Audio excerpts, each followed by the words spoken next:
The office of Eleanor Vance is a mausoleum of mediocrity. It smells of stale paper and lemon-scented polish, a chemical sharpness that fails to mask the underlying scent of decay. The walls are a pale, sickly beige, the color of old teeth. They are covered in framed certificates, each one a testament to decades of attending pointless professional development seminars. Participation trophies for a life spent in the shallow end of the pool. Sunlight struggles through the grimy window, illuminating dust motes dancing in the air like tiny, frantic ghosts. They settle on the fake ficus in the corner, a plant as plastic and lifeless as the smile Eleanor Vance reserves for parents. She sits behind a large oak desk, a throne from which she presides over the managed expectations of Northwood High School. Eleanor Vance is a woman carved from granite and prejudice. Her hair is a helmet of sprayed silver, impervious to wind or sentiment. Her face is a carefully constructed mask of professional concern, but her eyes, small and dark like chips of obsidian, betray her. They are calculators. They measure, weigh, and dismiss. They are looking at Amara Jenkins now. And they are dismissing her. Amara sits in the chair opposite the desk, a small, hard chair designed for temporary occupants. She is 17. She holds a manila folder in her lap, her knuckles white from the pressure of her grip. Inside that folder is her future. Or, at least, the map to it. 4 years of perfect attendance. A grade point average of 40. Captain of the debate team.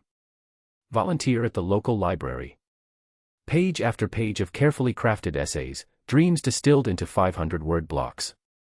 She is a coil of nervous energy and fierce, fragile hope. She wears a simple blue dress, ironed to a crisp. Her hair is neatly braided. She looks directly at Ms. Vance, trying to project a confidence she does not feel.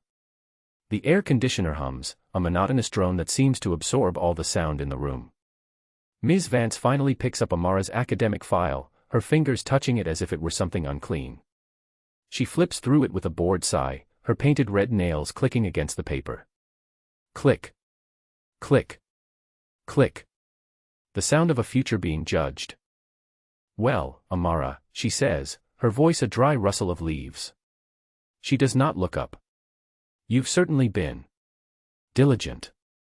The word hangs in the air, a backhanded compliment coated in condescension. Diligent. The praise one gives to a workhorse, not a thoroughbred. Thank you, Ms. Vance, Amara says, her own voice small in the oppressive silence. And you're applying to? Let's see, she squints at the application list. Yale. Princeton. Brown. My. Ambitious. This time, the word is not a compliment at all. It is an accusation. Amara feels a cold knot tighten in her stomach. I think my record is strong enough to be considered. Ms. Vance finally looks up. Her eyes sweep over Amara, from her braided hair to her second-hand shoes.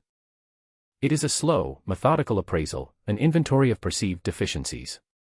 Amara, let's be realistic, she says, leaning forward and steepling her fingers. The gesture is meant to seem thoughtful, wise.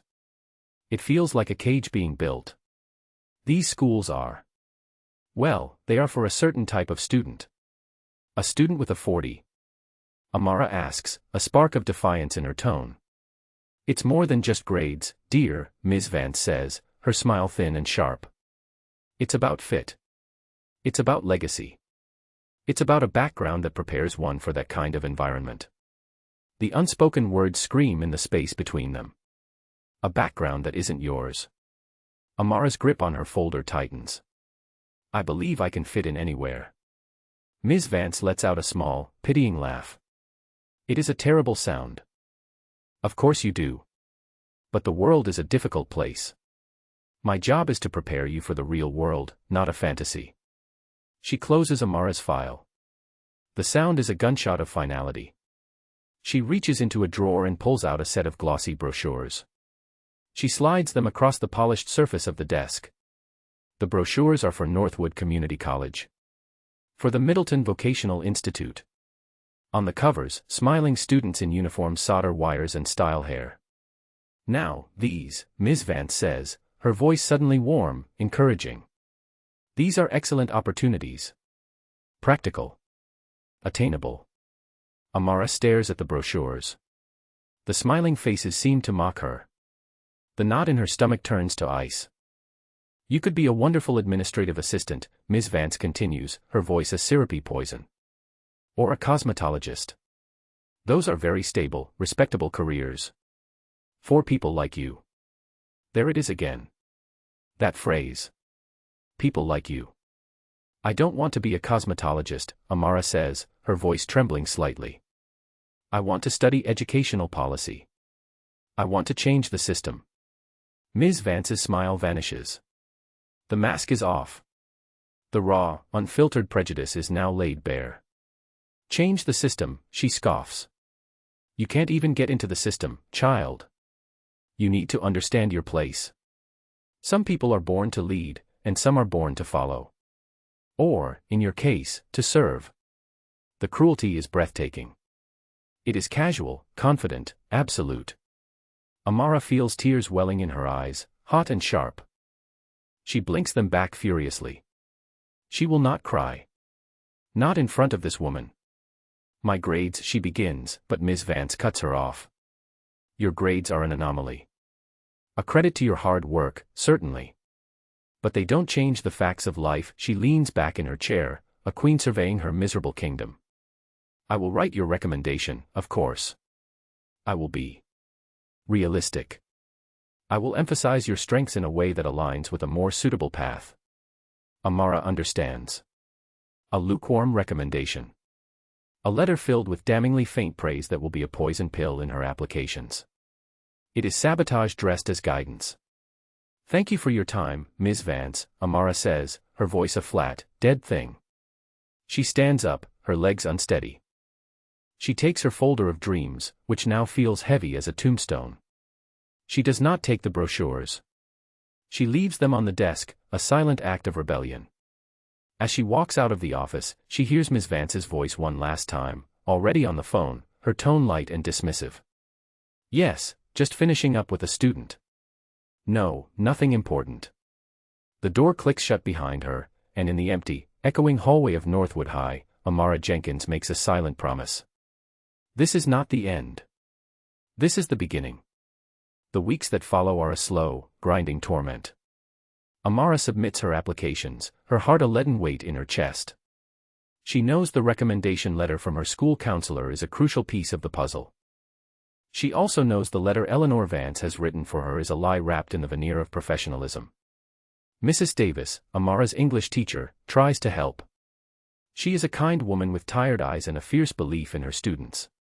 She sees the fire in Amara, the brilliant mind that shines through in every essay, every classroom debate. She is appalled by what Vance is doing. I can write you a supplemental recommendation, Amara, she offers one afternoon, her classroom empty save for the two of them. The air smells of chalk dust and old books. I'll tell them you're the most promising student I've had in 20 years of teaching. Thank you, Mrs. Davis, Amara says, a flicker of gratitude warming the cold dread inside her. But will it be enough to counter hers? Mrs. Davis's face falls. They both know the answer. The official school counselor's recommendation carries an institutional weight that a single teacher's letter cannot overcome. Then the emails start. First from Yale. We regret to inform you that your application is incomplete. We have not received your official high school transcript. Then from Princeton. The same message. Brown follows a day later. Panic, cold and sharp, seizes Amara. She goes to the administrative office. The secretary, a woman loyal to Ms. Vance, gives her a tight, unhelpful smile. I'm sure Ms. Vance sent them, dear. The postal service can be so slow. Amara knows it's a lie. She finds Mrs. Davis, her hands shaking as she holds her phone with the damning emails. Together, they go to Vance's office. This time, there is no appointment.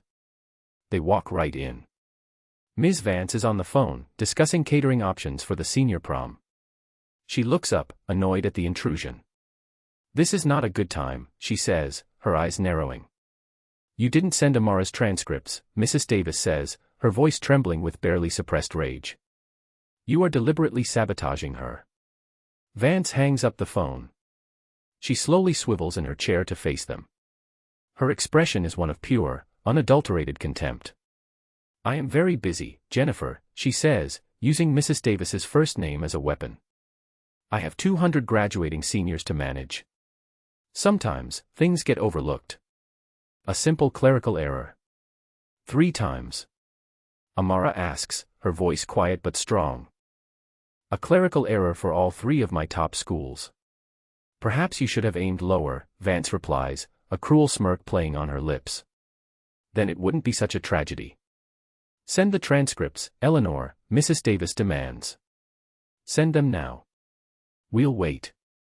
Vance's eyes flash with fury. She is not used to being challenged.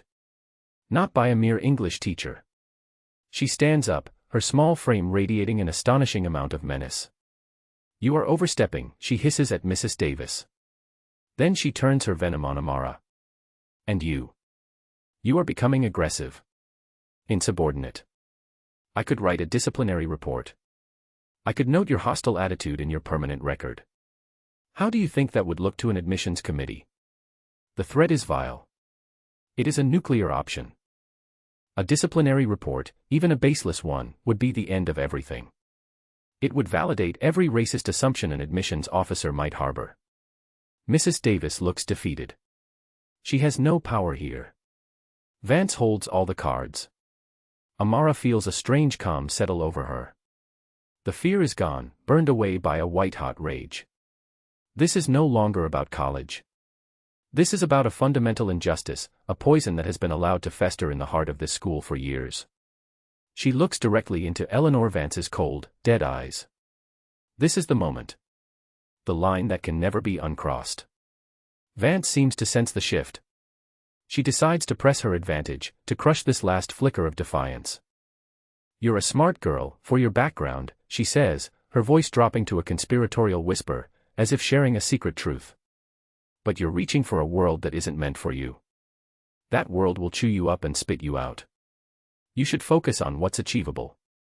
Find a nice boy, have a family. It's what your people are good at. The silence in the office is absolute. Mrs. Davis gasps, her hand flying to her mouth. Amara does not flinch. She does not look away. She simply stares, memorizing the smug, hateful face of the woman who has just tried to extinguish her future. She has the transcript sent to a safety school, the state university. She is accepted, of course. She is also accepted into an honors program she didn't even apply for. She receives a scholarship. Not a full ride, but enough. It is from an anonymous donor, administered through a private foundation. It is for students who have overcome significant institutional barriers. Amara Jenkins goes to college. She majors in education. Then she gets a master's degree in public policy. Then she earns a doctorate in educational administration. She does not look back. Until now. 10 years later. The library at Northwood High School is filled with the anxious, buzzing energy of the entire faculty. An emergency meeting has been called. No one knows why. Rumors fly like paper airplanes. Budget cuts. A scandal. A sudden retirement. Eleanor Vance sits in the second row, looking bored.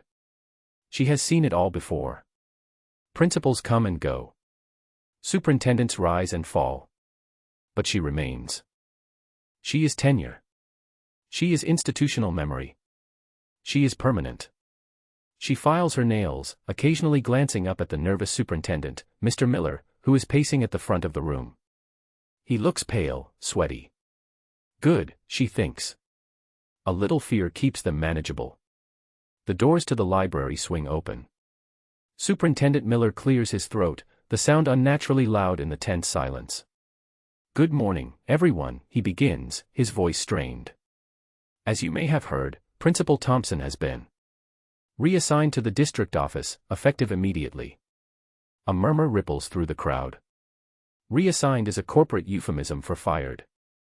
The board has moved quickly to appoint an interim principal to guide Northwood through this transitional period, Miller continues, reading from a card in his shaking hand. She comes to us with a sterling reputation. A doctorate from Stanford, a rising star at the Department of Education, known for her innovative school turnaround programs. He looks toward the open doors. It is my honor to introduce you to your new principal. Dr. Amara Jenkins. Amara walks into the room. The timid 17-year-old is gone. In her place is a woman of 30, radiating a calm, unshakable authority. She wears a dark gray suit, tailored to perfection. Her hair is styled in a chic, professional cut. Her walk is measured, confident. She does not smile. Her expression is neutral, observant. Her eyes sweep across the room, taking in every face. For a moment, no one moves. The faculty is stunned into silence. They see a stranger, a powerful woman sent by the district to fix their broken school. But Eleanor Vance sees a ghost. The nail file clatters from her hand, falling silently onto the worn carpet. The blood drains from her face, leaving behind a pasty, gray mask. Her mouth hangs slightly open. It can't be. It is impossible. But the eyes are the same. The same eyes that stared at her with such cold fury in her office a decade ago. The same eyes that held a promise. Amara's gaze sweeps the room and finally lands on Eleanor Vance. There is no flicker of recognition. No sign of emotion at all. It is the look of a scientist observing a specimen under a microscope. The power in the room has not just shifted. It has undergone a seismic reversal. The entire tectonic plate of Northwood High has fractured, and Eleanor Vance is standing on the wrong side of the chasm. She feels a cold, primal fear, a terror she has not felt in 30 years. The girl she tried to crush, the girl she dismissed as nothing, the girl she told to find a nice boy and have a family, is now her boss. Amara steps up to the podium. She adjusts the microphone, the small movement precise and deliberate. "Good morning," she says, her voice calm and clear, filling the library. "There is a lot of work to be done. Let's get started." The first week is a blur of quiet observation. Dr. Jenkins, as everyone now calls her, does not make grand pronouncements. She does not call for sweeping changes. She walks the halls. She sits in on classes. She eats lunch in the cafeteria with the students. She is a phantom, a presence felt more than seen. She carries a small notebook, constantly writing. The faculty is on edge. They whisper in the break room, trying to decipher her intentions. Eleanor Vance tries to maintain her composure. She tells herself this is a coincidence. A fluke. The girl is a professional. She wouldn't hold a grudge over something that happened 10 years ago. It was just business. But the fear gnaws at her. Every time she sees Amara in the hallway, her heart seizes. Amara never acknowledges her beyond a polite, professional nod. The lack of overt hostility is somehow more terrifying than an open confrontation. It is the calm before a storm she knows is coming. On Friday afternoon, an email goes out to all staff. Effective Monday, a full departmental audit will commence, beginning with the Guidance and College Counseling Office. A team from the district's Office of Equity and Accountability will be on site. Please provide them with your full cooperation. The email is signed, Dr. Amara Jenkins, Principal. Vance reads the email 3 times.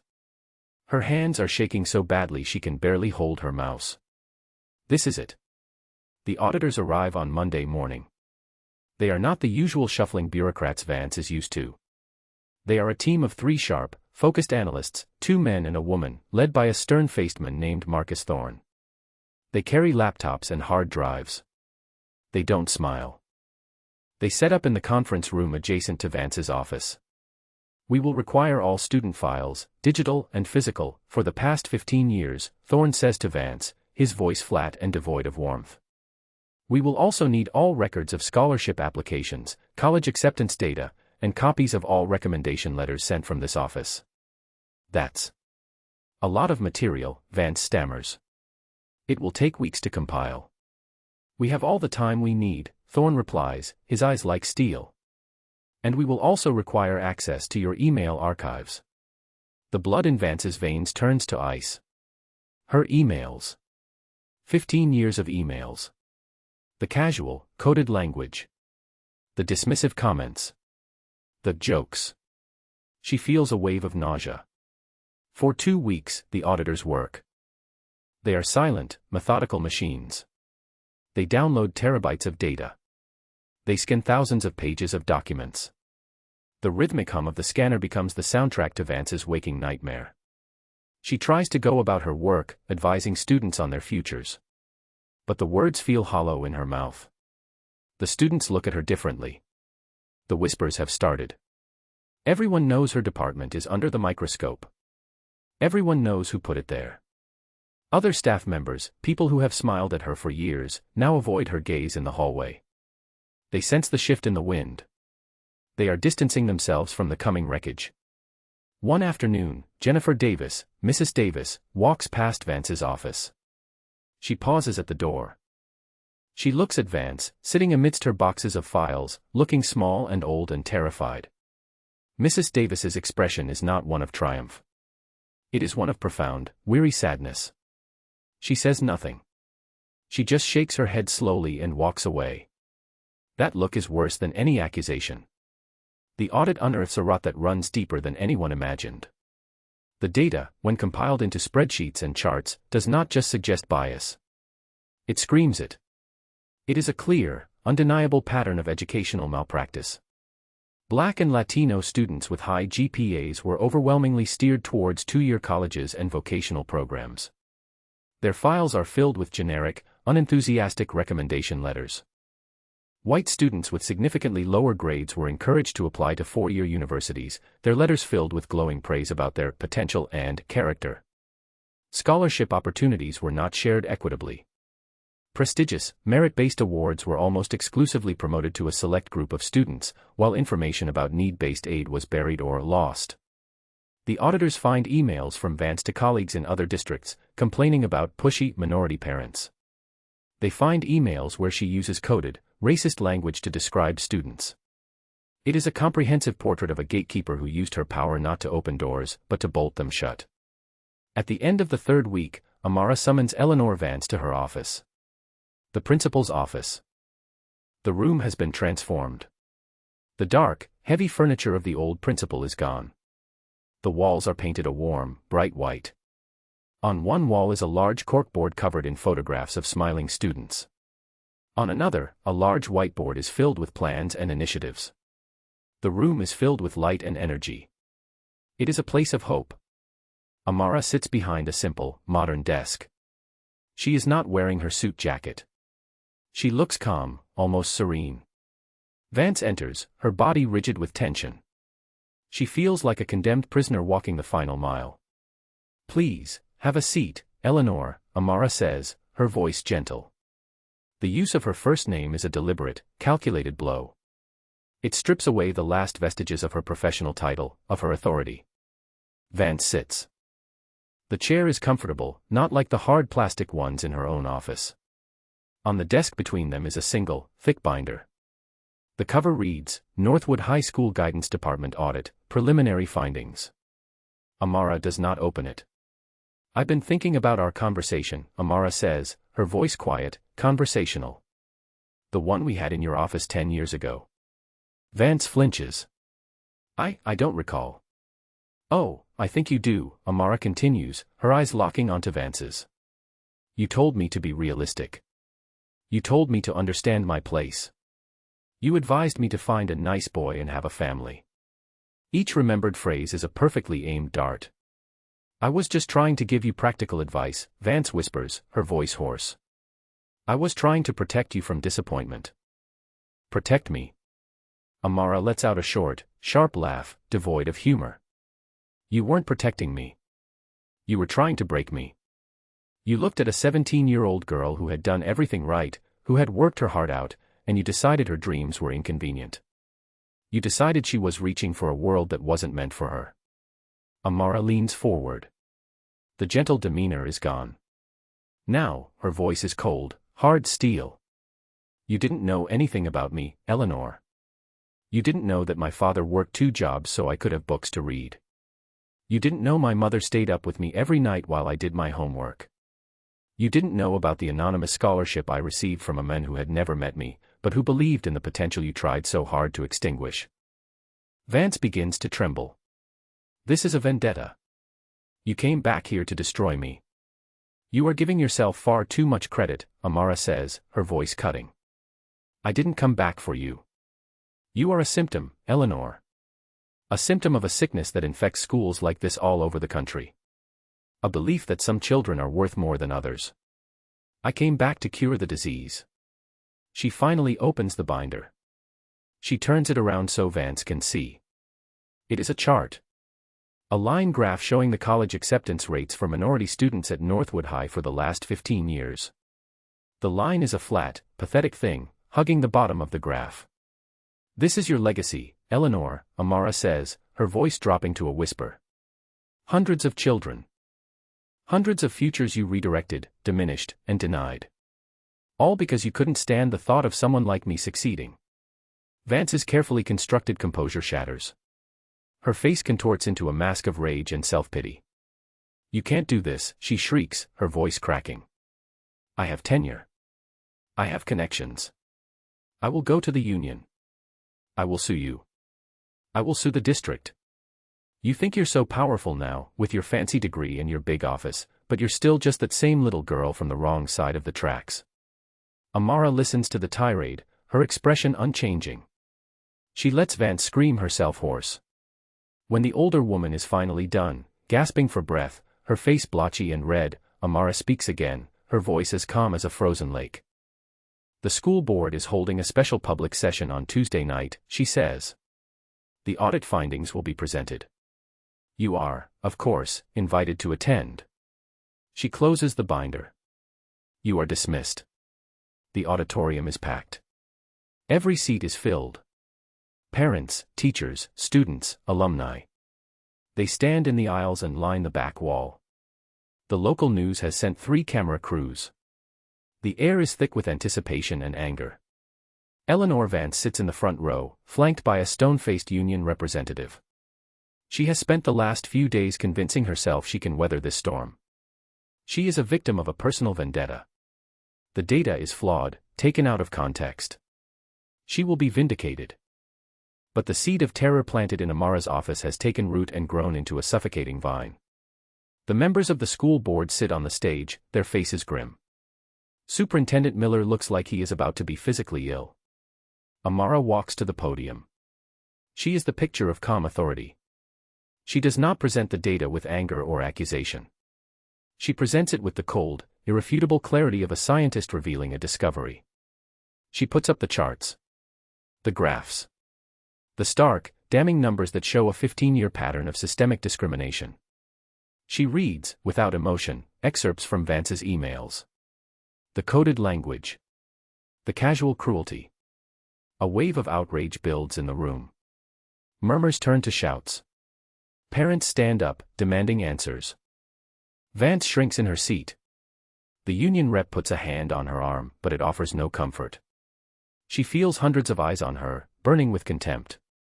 The data is undeniable, Amara says, her voice cutting through the noise. But data can feel abstract.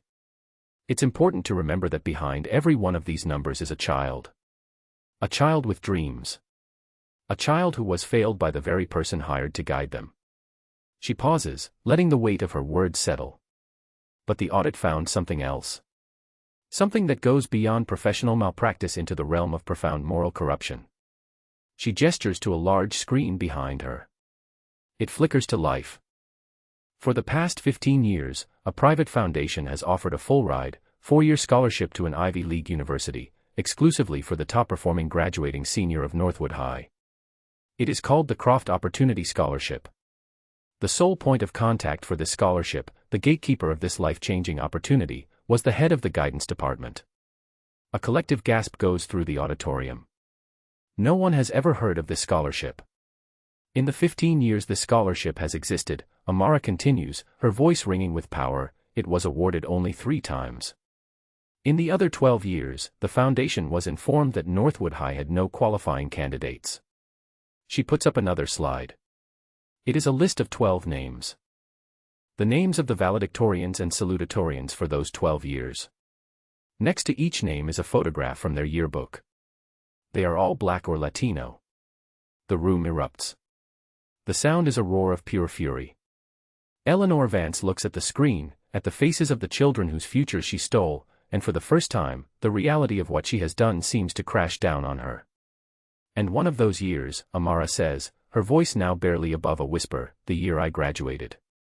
I was the valedictorian." The screen changes again. It is now a live video feed. An older man with kind eyes and a quiet dignity appears. He is sitting in a library filled with books. "My name is Silas Croft," the man says, his voice gentle but firm. "My late wife and I started our foundation to give opportunities to children who had earned them, regardless of their circumstances. We believed in the power of education to change the world." Ms. Vance assured us, year after year, that there were no students at Northwood who met the criteria. She lied. She stole not just from those 12 brilliant children, but from the memory of my wife. The video ends. Silence. A thick, heavy, damning silence. The president of the school board stands up. Her face is a mask of cold fury. "Eleanor Vance," she says, her voice amplified by the microphone, each word a hammer blow. "Pursuant to the morality clause in your contract and the evidence of gross professional misconduct, your employment with this district is terminated, effective immediately. Your teaching license will be subject to a revocation hearing with the state. Security, please escort Ms. Vance from the premises." 2 uniformed security guards walk down the aisle. Vance is frozen in her seat. This cannot be happening. This is her school. Her auditorium. The union rep says nothing. He removes his hand from her arm. He is backing away. He knows a lost cause when he sees one. The guards reach her. One of them touches her elbow. The touch breaks the spell. She leaps to her feet, her face a grotesque caricature of hate. "No," she shrieks, her voice a ragged, desperate sound. She points a trembling finger at Amara, who stands still and silent at the podium. You did this to me. You came back to destroy my life."